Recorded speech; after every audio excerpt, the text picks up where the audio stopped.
Okay, so once again, good day everyone. So let us continue for our discussion about polygraph. So now, our topic is all about the development of polygraph. Okay, so let's start.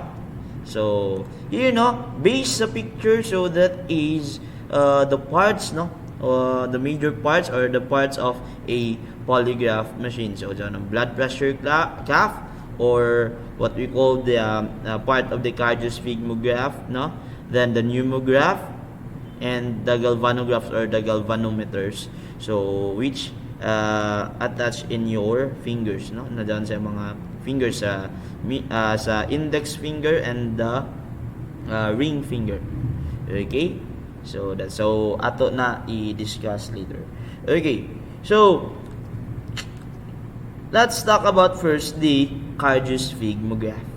So when we say cardiosphygmograph class, it records the changes of blood pressure and pulse rate. Okay, so na gina-record sa cardiosphygmograph, it records the blood pressure and the pulse rates. And it consists of an arm cuff. So atong makita sa inyo, di ba, sa makita dre. So amo na mag-record sa tong blood pressure. So kung magpa-BP mo, di ba, so diyan I know na naka-try na ng uban. So arm cuff, and that is placed around the arm of the subject with the covered rubber bladder part centered at the brachial artery about an inch from an elbow. So from our elbow, so the an inch, so dira it na atan. So that is a cardiosphygmograph. So ato dyan i-kuan ang mga parts sa cardiosphygmograph. So before pa na natawag doon cardiosphygmograph, so this naanagikan, dili man pwede na nag-start or diretso na-invento na siya diretso sa cardiosphygmograph. So dyan history before nag-start doon cardiosphygmograph na instrument. Okay, so sino may mga who are the person behind that cardiosphygmograph? Okay, so first is Cesare Lombroso. Diba? Siyempre, we criminology student, we already know who is Cesare Lombroso. Siyempre, Cesare Lombroso is the father of criminology. Okay, so aside sa paglanan na father, so because of his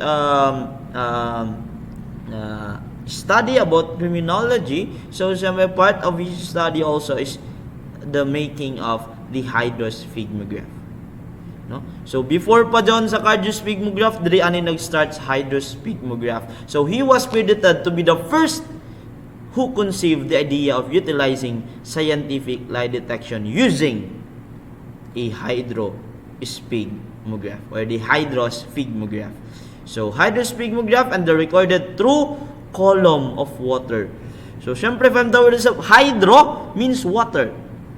Okay, so hydro means water. So to measure the physiological changes that occurred in a crime suspect's blood pressure and pulse rate during a police interrogation. So before pa diyan by the use of the water or the hydrosphygmograph. So may example na. So here I will show to you the hydrosphygmograph. Wait.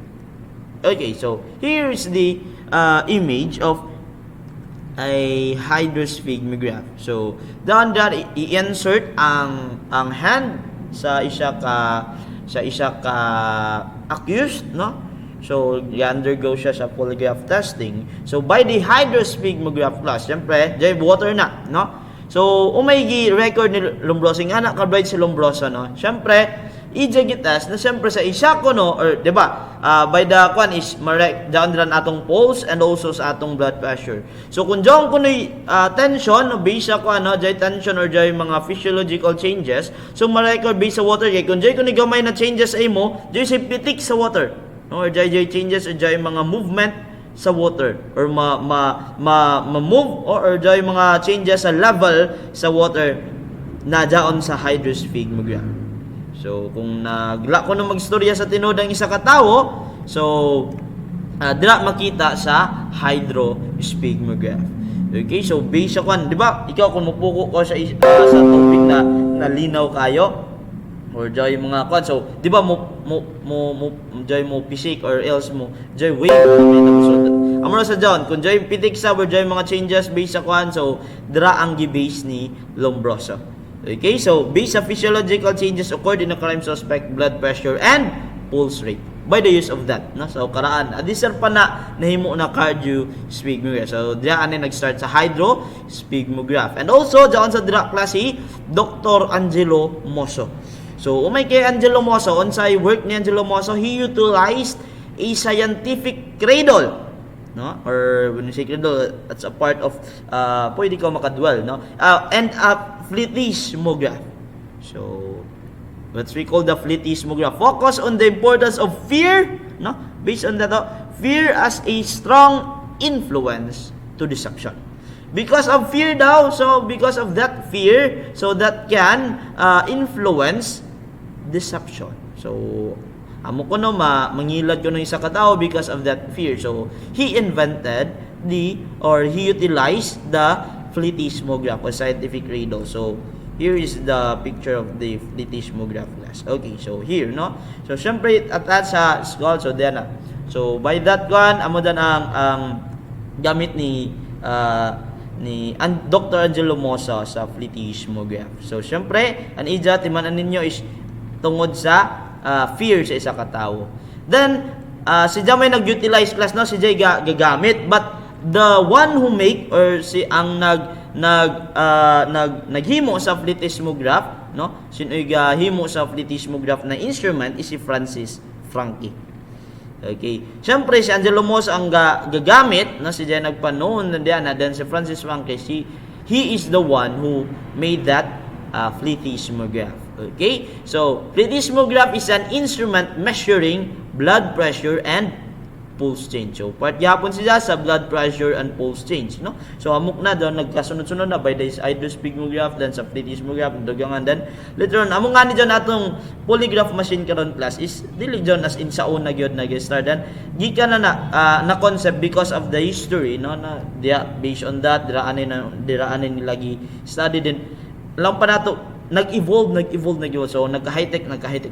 So, then, yung mga effects. So, based on that, din nato kalimtanan sa history, no? Nga man, adisir siya na ana, kaya effective, as adisir siya na ana na instrument. So, dira na siya nagikan. So, by the, okay, so, phletismograph.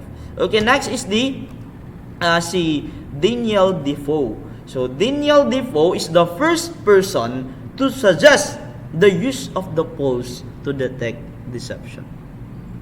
Okay, siya ang first na person na nagsuggest na ang pulse is part, no, na ano naman, pwede nato dira ma-detect ang deception sa isa ka tawo. Okay, si Daniel Defoe. Timan ina mo gawas na sa board exam, no? Mugawas na sa board exam number 6. Okay, so Daniel Defoe. Okay, next is William Moulton Marston, or William M. Marston. He is the father of modern lie detector.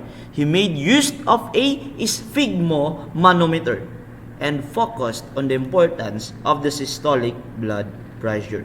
No? So what is systolic blood pressure class? Okay, so the systolic blood pressure is down sa upper part. No, mobita doon kung magpabibita 120 over 80, so that is the upper part. So that is the systolic blood. So kung inyo tanawan class base, no, example doon what we call the sponge, no? Once you press the sponge, so dira dadon ma-record. Example i-compare nato sa sponge. Sa sponge, pag press nimo na, di ba, muukyo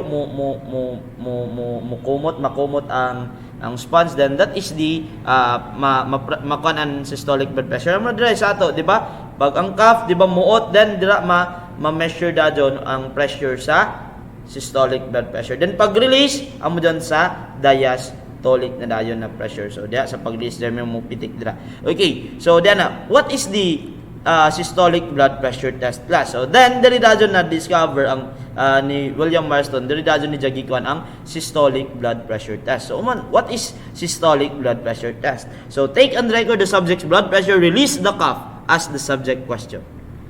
Okay. Diba? So sa cuff, example, mangutan na siya. Ibalik-balik na class. Example, mangutan ta, relevant question. Ikaw ba nagpatay kay Talpulano? Okay, syempre, tubag siya, then record. Then, pag gumani dyan tubag, pag gumana na record, nitubag siya, tag-record na mo, then after, release na pod. Otro na sad, mangutan na pod ka, irrelevant na pod. Diba? Ikaw ba si Talpulano? Okay. Then, record na sa daw. Imo da dyan i-pump, and itong air pump tawag class, atong, di ba, dyan sa pagpabibita, so, para makabumba or makakuha ng air para mas mo-flush siya.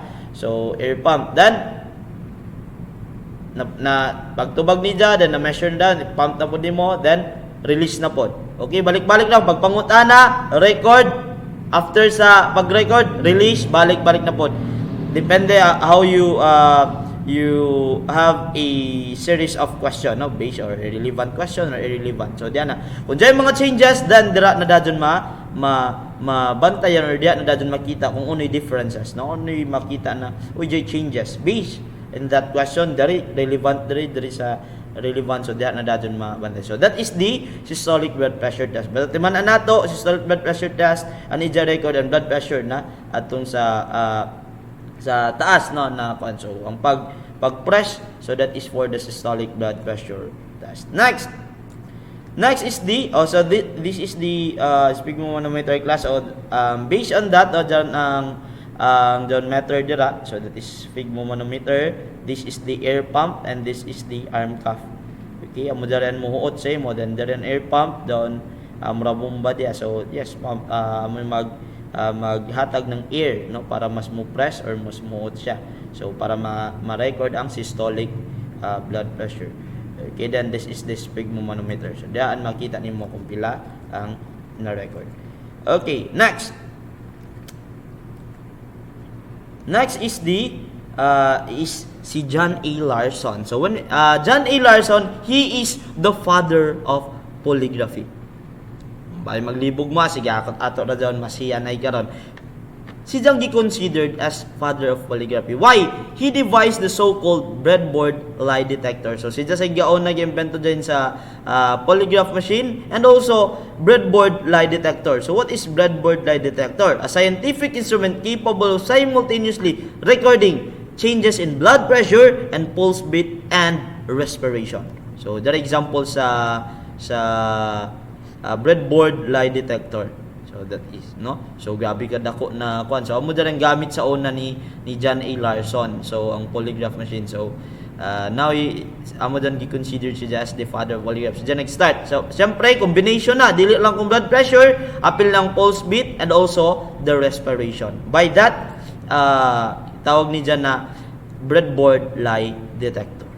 Okay? So okay, next is the galvanograph. So, when I say galvanograph, it records the skin resistance. Now, mura dito timan-an, it records the skin resistance of the subject. And also, galvanograph tracing can be the most accurate of all the three components in the chart interpretation or the major part sa polygraph machine. Why? No? Siyempre, based sa pneumograph, pwede ra sa di mo mapugnan imong pagginhawa sa blood pressure, the changes. So pwede maka-result ng inaccurate, no, na result. Why diri sa galvanograph dili? Because ang mga electrodes na naka-connect is ang tag-record is ang skin resistance. Di man nimo na mapugnan ang imong skin resistance, imong sweating, no, because of that stimuli na nalison nimo mapugnan. So that is that can cause the most amo dyan maka-result that galvanograph is most accurate sa tulo, no, most accurate. So kung ikumpara sila, so syempre dili mapuganan sa breathing, pwede ra nimo ma-outro kay nga man based sa pagginawa siya sa kataw, pwede rin niya mapugnan. Okay, so diyan na. So sa blood pressure joy tendency siya because of his it's either na tense lang siya or sa diyan na, so joy mga changes din na. Okay, so si ang considered as the most accurate among the three or the most precise among the three. Next is George Sticker. So the person behind the galvanograph class, no? So first is si George Sticker. So George Sticker, he works on the galvanograph component and studied the influence of the sweat glands to skin resistance. Okay, timanan lang ninyo. Si George Sticker, ang na influence based sa galvanograph is ang sweat glands to skin resistance. Amo bitaw na once an isa ka tawo is wala mag-story sa tinor or lying, sign of one of the signs of lying is sweating. Okay, so sweat glands to skin resistance. So based on sa study ni George Sticker, amo dyan component sa galvanograph to record the sweat glands to skin resistance. Okay, next is the Otto Veragot. He formulated the term psychogalvanic skin reflex. So ida lang gi kuan ang work ni George Sticker sa kuan. So then ida na dadto na form or na formulate ang word na or terminology na psychogalvanic skin reflex. Okay? Next is electrodermal skin response. So, by Rockmick, or it refers to human body phenomenon which the skin changes resistance electrically. Diya na ito makita na dyan ko electricity na ma-produce atong body. No? Electrically or upon the application of certain external stimuli. Okay? So, that's it. So, dahil mga dyan gilaw natin na electrodermal responses. Okay. So, or the electrodermal skin response and based doon sa atong skin changes resistance electrically, no, because of that electrical responses or electrodermal responses sa atong skin. Okay, next is Richard O. Arthur, or the person who developed a polygraph machine with 2 galvanic skin resistance. Ako na kay Sarah mong yun na si class, pero i-considered na sa 2. Kay why? So, dahil mga no, why is it na duha man sir or di man magpikit sir, no? Dili man magpikit. So diyan naman siya sa index finger and sa imong ring finger. Nga man to avoid short circuit. Amo ra jud main ko na short circuit kay syempre sa galvanograph mga electrodes pa yan na. So consist on na kay base nun kurog na hinung ka, kirig na hinung ka diyan. Okay, so isa doon kay Richard Arthur na develop so on 2 galvanic skin resistance. Okay? Next is the first polygraph examiner to record simultaneously on regular basis the chest and abdominal breathing patterns. Isa po na naambag ni Richard Arthur sa pneumograph na part. Diba? Diba duhan sa ato sa chest and sa abdominal. So, isa lang man yun. So, based sa study ni Richard Arthur, dapat duha ko simultaneously regular basis the chest and abdominal breathing patterns. Okay? Sa chest and sa abdomen. So, may bawa na to dyan sa atong pneumograph. Okay. Next is the pneumograph. So, when you say pneumograph, it records the changes of the breathing of the subject. Okay? Based atun sa ato picture gipakita gina, di ba dyan duha ka tubes diri. So, diyan naman mag-record sa amo dyan ang i-record sa pneumograph ang imong breathing based sa chest and sa imong abdomen. Okay, so who are the person behind the pneumograph? So first is Vittorio Binosi. He focused on the formulation of the inhalation and exhalation ratio. So syempre, inhale, exhale. So isa doon, count, di mo pwede na inhale na po ka. Pero mira, di ba? Kung mo inhale ka, mo exhale good ka ana. So syempre, one count na siya. He experiments the regarding respiratory symptoms of lying. So diya sa niya ratio dapat 1 exhale. So, syempre, nakakumpose na 1 exhale sab. So, isa na ang count. Inhale, exhale. So, 1. So, di mo pwede na inhale na ka, di ni mo sab i-buga. Di ba? Latis ni inhale na ka, patay ka. Di ba? So, that is for Vittorio Binosi. So, next is Harold Burt. He considered respiration as a weak basis in determining deception. So, idara lamang gi-continue kan Vittorio Binosi gi-study class. Pero, daya sa mga pa-BI ba, na ang respiration or pagkuan ko sa base ko sa breathing is weak basis ra ko sa pag-determine sa deception or sa pagpangilad sa isa ka tawo. Dapat ko i-incorporate ang systolic blood pressure.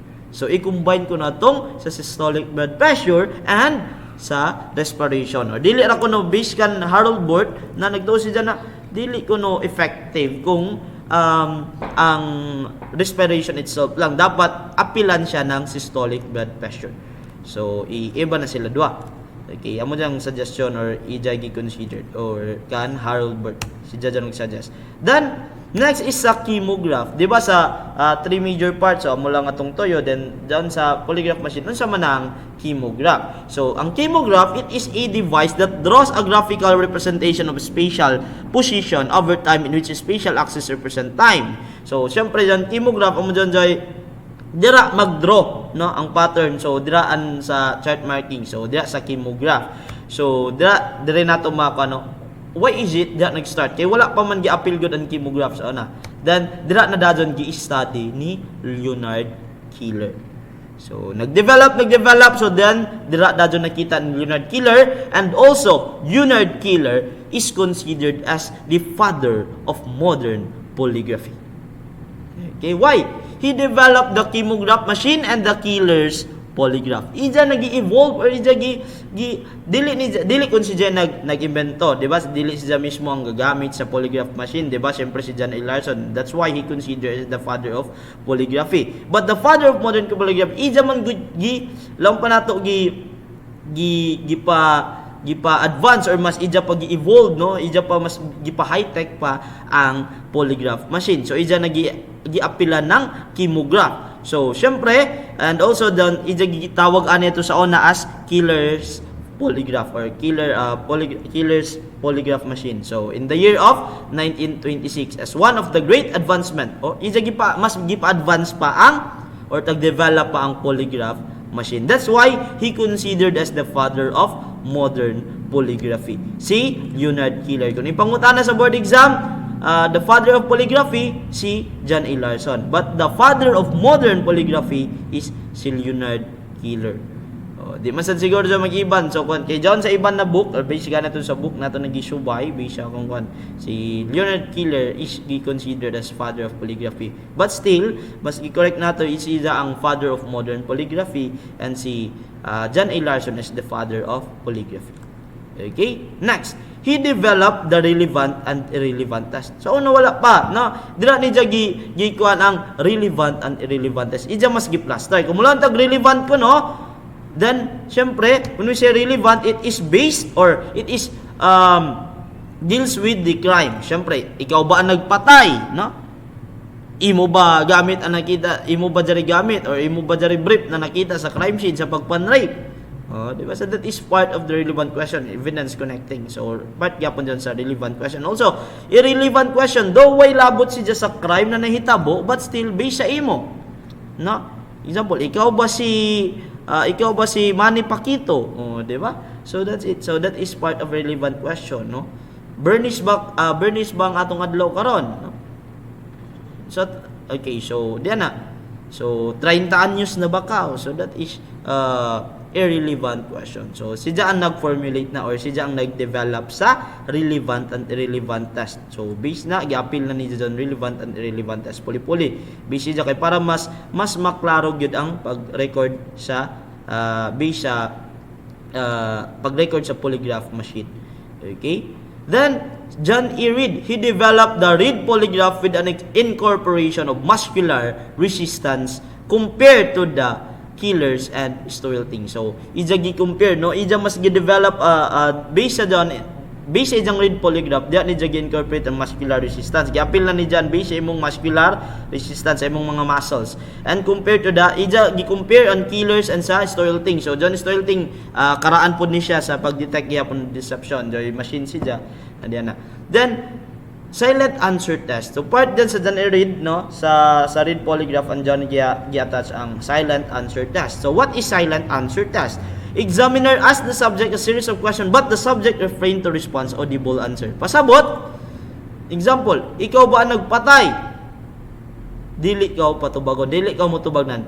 Dili ka po istoryanan? Yes or no? An imo kuno pagtubag based ra sa imong una-una. Ikaw ba si Manny Pacquiao?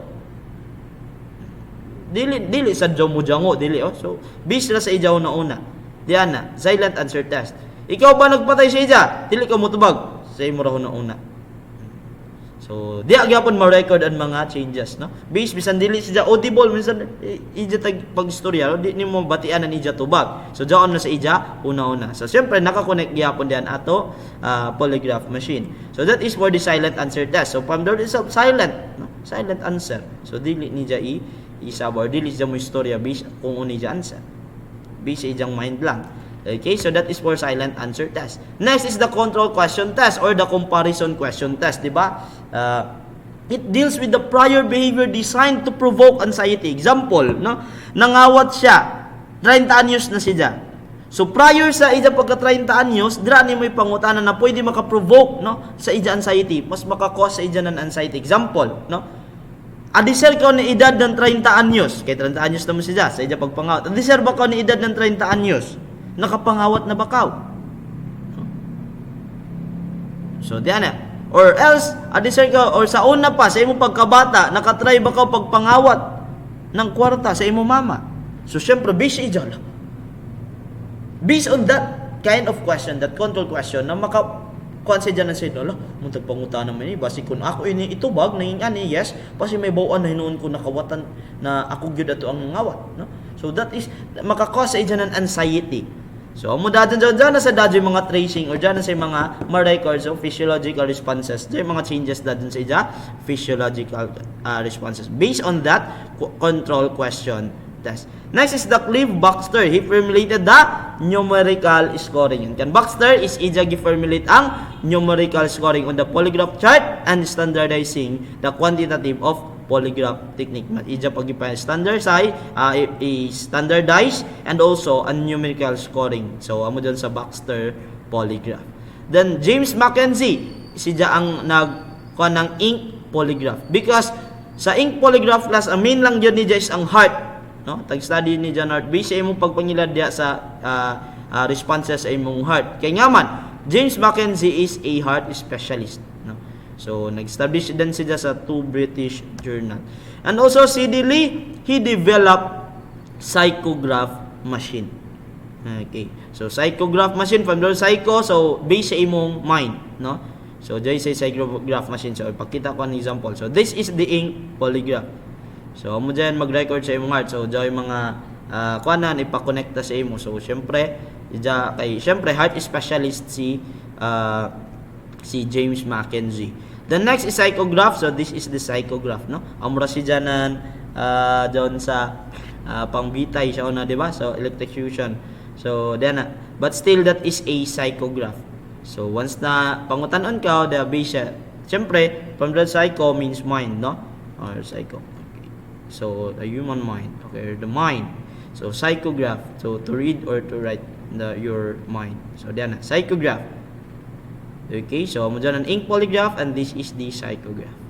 Okay, so basta kayo metsuraan. Okay, so hamok pa ito na bilin na topic class, but still ato na i-continue next na to na session. So stable na ita dira, no? Standby na ta dira. So maguyat kita sa ato next na topic. So I hope tapos na kamo nag-like and subscribe and just comment kung sa inyong mga suggestion. Okay, so that's all for this session. Thank you and goodbye and God bless my dear students. Bye. Thank you.